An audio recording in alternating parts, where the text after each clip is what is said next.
So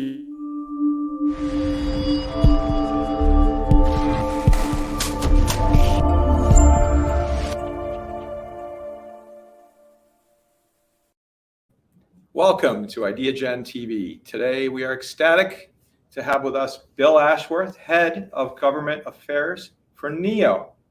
Bill, welcome. Thank you, George. Great to be here. So great to have you here with us today. You you are a what they call a leader. A leader. You're leading up government affairs for a new car company, electric car company here in Washington. Yeah. How is that going? It's going great. Somewhat new. Yeah, NIO was founded in November 2014. Okay.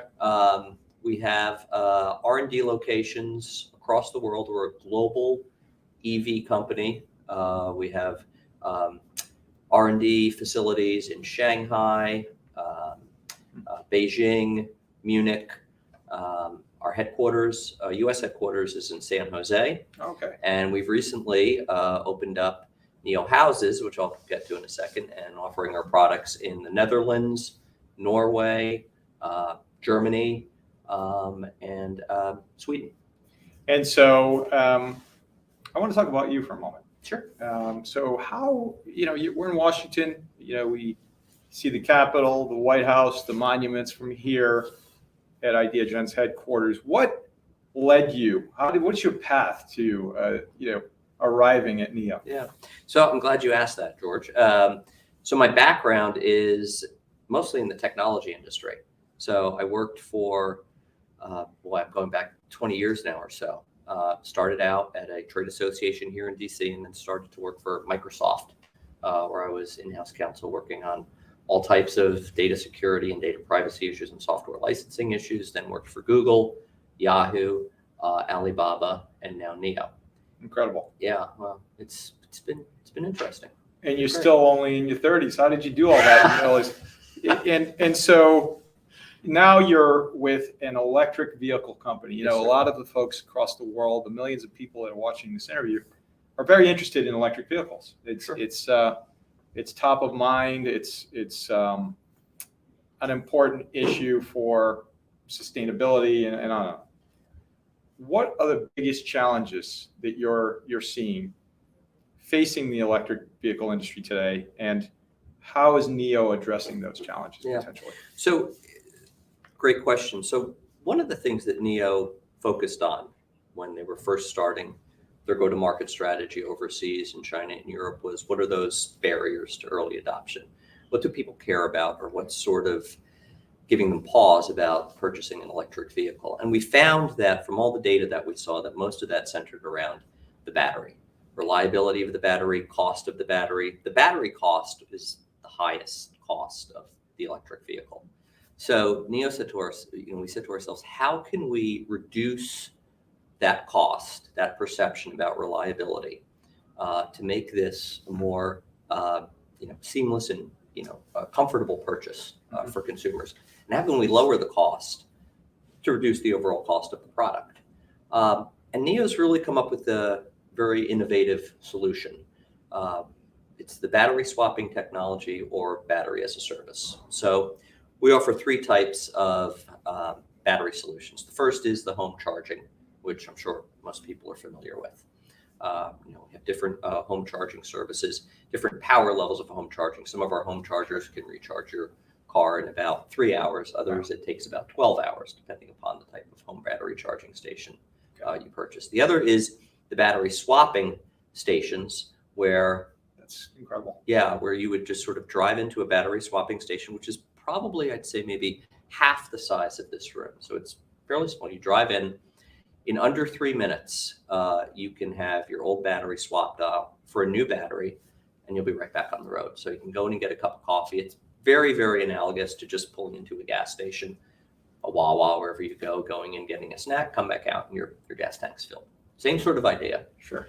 And then the third power solution is sort of NIO Mobile Charge, where you can actually schedule for someone to meet you somewhere, a NIO power supply truck, and they'll come and they'll charge your battery there too. And it's a subscription model, which is right now the price point's about $140 a month. Wow. So we think that's, and it's cut the cost of the battery component of the overall cost by about 50%. just in the past 10 years. So that's what we see as the biggest obstacle for EV adoption right now. And I think we have a good answer to it. And so battery swapping, fast recharging, as you see the build out of charging stations across the nation and across the world, will the vehicles be able to charge at those stations as well? Yeah. There will be swapping station and there will be charging stations. They won't necessarily be sort of alongside of each other. Right. But yeah, there will be sort of mapping services that come with the cars that'll show you where the charging stations are. And there are times where you cannot find a gas station. Yeah. There are those times. It's a holiday weekend. Yeah. Maybe the gas stations are closed. So it's not a perfect solution in terms of just a gas powered vehicle. And the fact that NIO is changing the world and taking the lead. Leadership's important. Right. Because as we know, leaders lead. Yeah. Well, and we currently have, I want to say it's 1,300 swapping stations right now in China. We're looking by 2025 to have 4,000 swapping stations worldwide, with 1,000 of those being outside of China. So yeah, we're looking at different countries, different regions that make sense as to geographically where are the high density areas, right? Because that's also a problem. Like in cities in China where it's a very, very densely populated cities, they may not have the infrastructure to have a home charging station, right? So you've got to have a place where people can go to swap out. Or in big cities, like where you can have the apartment buildings. Greater LA, any big city. Yeah. Any big city. Yeah. Greater LA, Greater San Francisco. Right. Exactly. And so I know, based on having watched your career, that you are a big believer in partnerships and collaboration. Why is that so important for this industry and specifically for NIO to be successful? Yeah, because of because of the components, just from a technical standpoint, the components of the car. We partner with companies such as NVIDIA, Texas Instruments, BP. We're engaging in a partnership with BP to look at alternative energy solutions right now. We're also partnering now with some of the national parks in China on some preservation and conservation efforts right now. So yeah, it don't only make sense partnership, and you know this, George. It's not only partnership from sort of a relationship standpoint in Washington, D.C.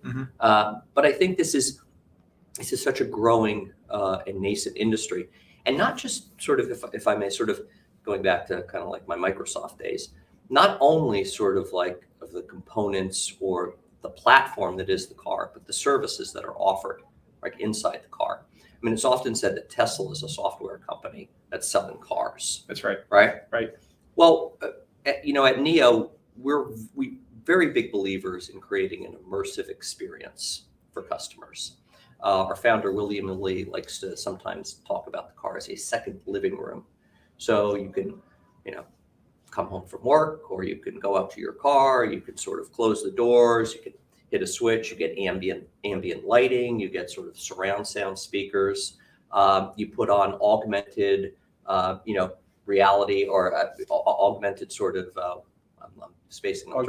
augmented reality sort of vision goggles, and a movie screen will pop up in front of you, and you can watch a movie sort of inside of your car. Yeah.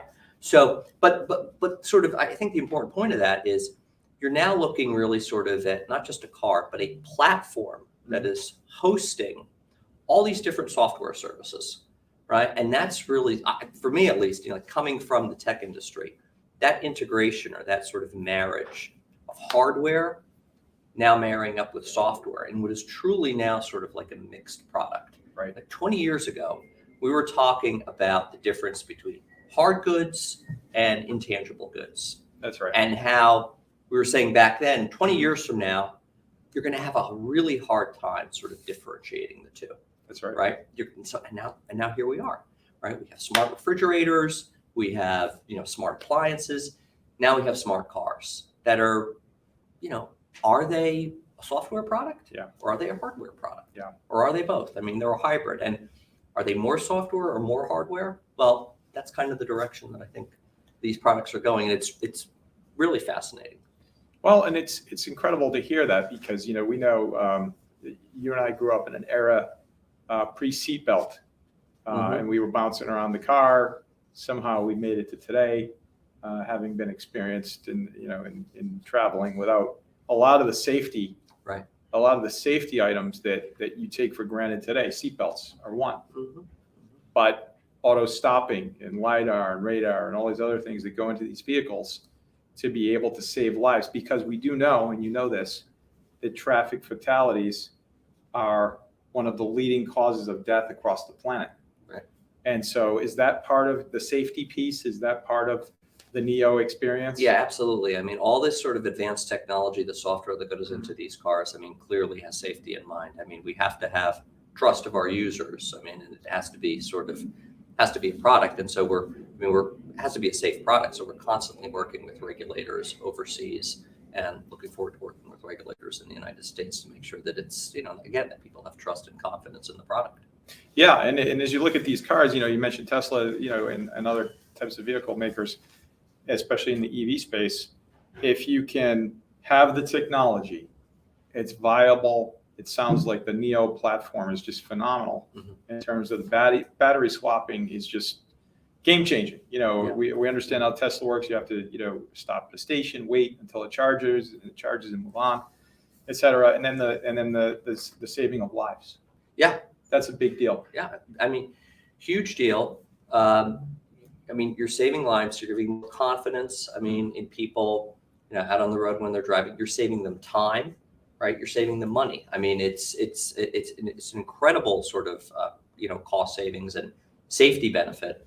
I mean, for drivers. I see that as one of the biggest elements is the safety piece. I mean, I know enough to be dangerous, but I think the data that I've seen on road traffic fatalities is disturbing. It's very disturbing.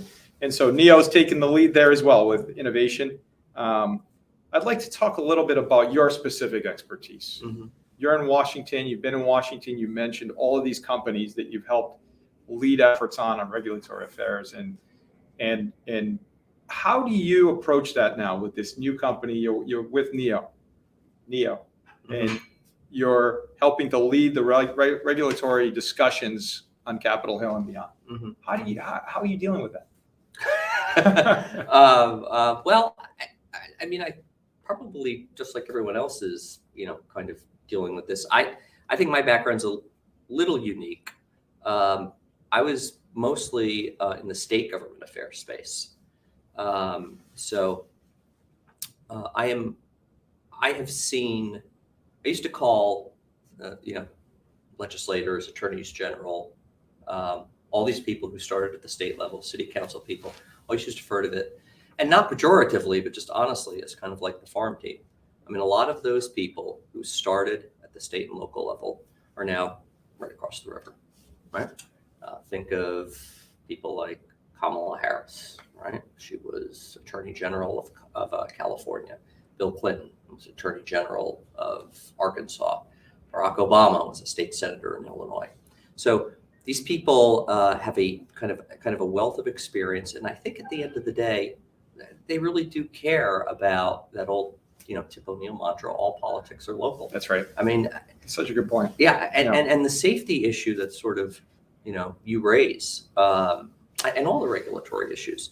I mean, these are what they're hearing from their constituents. And I mean, personally, having sort of worked at that kind of granular level, I'm always I've learned to be very, very sensitive. I mean, to that sort of component of the entire government affairs outreach. I mean, what are people in their districts and their towns saying to them? And it seems obvious, right? But DC can be an overwhelming place. It is, yeah. Right? I mean, a lot of voices, right? A lot of people, a lot of issues, not just federally, but internationally that take place here. Yeah. But at the end of the day, it's the families, it's, the first responders, the interests, the companies that are in your particular state and district that matter. And I've always found it's helpful to speak to that. Well, I think that's why you've been so successful in your career, because I think that you understanding that puts you light years ahead of maybe your peers in some ways, because understanding that, like you mentioned, the great late Tip O'Neill. Right. I mean, that all politics is local. That was a very simple phrase, right? All politics is local, but you know what it is? It really is, because in the end, Washington is a bubble. And For sure. the challenge that I think you have and everyone else has in your role is how do you get your issue to rise above the din? How do you do that? Yeah, I mean, it's what you mentioned before. I mean, it's working with people with Ideagen, it's partnerships, it's sort of finding people who have shared interests, and sort of being open to other people's perspectives and knowing who your competitors are and sort of understanding what their position and their perspective is. And it's really tough to go it alone sometimes, right? I agree. It's I've been in some situations where it's every man or every woman person for themselves. And thankfully sometimes in, the legislative sort of issues, at least, and I find this is both federal and state, it's oftentimes a group effort. And what I love about it, I love about what you're doing as well, is that you're a unifier. So you're bringing your competitors together. You're helping to articulate the EV story. Yeah. You're helping to articulate the regulatory story. And you're helping to ultimately develop that collaboration and the co-opetition that's so necessary, especially for the EV industry right now. Oh, I'm glad you mentioned that because, I mean, we like to think that more people in the space raises the bar, right? Competition is a good thing, right? It makes you better. All the products That's right. better. That's right. It helps the domestic manufacturers, sort of up their game on electric vehicles. It certainly makes us up our game as well. Mm-hmm. Tesla is doing the same thing. Mm-hmm. I mean, everybody is sort of focused like a laser beam on this now. And I think at the end of the day, that's going to make for a better overall product, all right, and better Sure. overall EV ecosystem. Without a doubt. And so environmental, sustainability, carbon footprint, all the things everyone talks about now. It's ubiquitous in terms of the conversation, and it's connected, right? Mm-hmm. Health, well-being, carbon footprint, global warming, everything. Right. How are you and NIO addressing and highlighting all of the above? Yeah, I mean, I think the technology itself kind of speaks for itself. We are looking to go to market in the United States in 2025. We have the same type of model that Tesla has. We're a direct consumer type of transaction model. You have states like, and again, just sort of, getting back to all politics is local at the state level. You have a lot of states that are sort of moving or sort of phasing, moving toward more electric vehicle type of mandates. We're certainly hoping to be a part of that. We're certainly hoping to make it easier and more affordable and convenient for people to access this technology. And we think we're on the right track with this battery swap technology and with the at-home charging stations and with the NIO mobile power. And look, we're also sort of working, as I mentioned before, with national parks and organizations to make sure that you can take your EV to a national park, and there's going to be a way that you can charge your EV there, and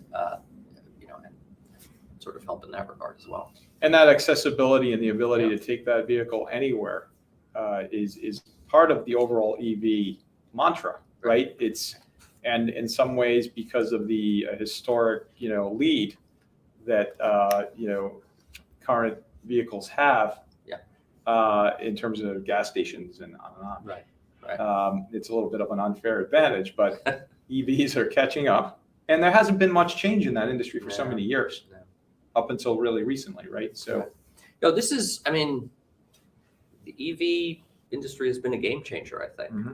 I mean, it's again, it's sort of, it's combining all of these, amazing US-driven innovations, whether it be software, automotive, energy solutions, and everybody seems to have a piece of it now, or everybody seems to sort of have a role in it. That's so, right. I kind of view it myself as extremely collaborative and sort of leveraging on some of the best industries and the best companies in the United States. Incredible. And I think, again, your background, having, you mentioned all the companies, especially in tech, that you've been with. I mean, that deep knowledge and perspective, all very collaborative companies, by the way. They didn't get there by being insular. No. So that experience, I think, is helping you today. And I wanted to hit upon something you mentioned early on in the interview that I didn't hear yet. which is NIO Home. Oh, yeah. I want to hear, I'm excited to hear what that is. Yeah, this is pretty cool. So the idea is to build a community of users. And I'm sure everybody has been to sort of the Apple store where going in to see the product. And we have something similar where you can go to a showroom. But I think that kind of the neat thing that NIO is doing is we have something called a NIO house. And again, these are so much more than just a showroom. So again, these would be stationed in like strategic locations, maybe close to a big sort of like travel hub where people live. You have a lot of international travelers. And you go to the NIO house, and sure, there's going to be vehicles there that you can look at. You can look at the newest innovations. But there would be cafes there and stores and conference centers where people could hold meetings, where NIO users could share their experience with the vehicle. And so I think a lot of the development and promotion of the product will be through word of mouth as well. Sure. Where people can sort of say, well, I sort of like the ET7 better than the ET5, and my wife has the EC6, right? And and the idea is, again, to sort of bring together and build this community of users, to not to promote the product, but to sort of help them to share information and provide a convenient place where they could go and maybe one day you'll see like NIO rentals. You'll be able to rent a car from one of these NIO houses. We just opened a NIO house in Oslo. Okay. We just sort of showcased all of this at at an auto show in Berlin in 2022. Nice. So yeah, it's really sort of, I want to say multi-layered, but there's a lot of different sort of components. It's like the second living room, it's the battery swap, it's the home charging, it's the NIO community, and we hope it catches on. Well, Bill, if you have anything to do with it, it will be an absolute success. We want to thank you so very much for your insights. Oh, thank you. And peering behind the curtain to see what it is that NIO is leading on. And it's just profound to hear all of these incredible areas. How can folks find out more about NIO? Go to the homepage. NIO.com, and you can see all of our sort of flagship brands, which is our high-end sedans. I mean, this is a premium vehicle. Then you can see our latest SUVs, and then our sort of compact sedan models. Incredible. Yeah, and coming soon to a city near you. Wow, on Ideagen TV. Bill Ashworth, Thank Head you, of George. Government Affairs. Yeah, thank you NIO, so much. NIO.com. Thank you so very much. Thank you.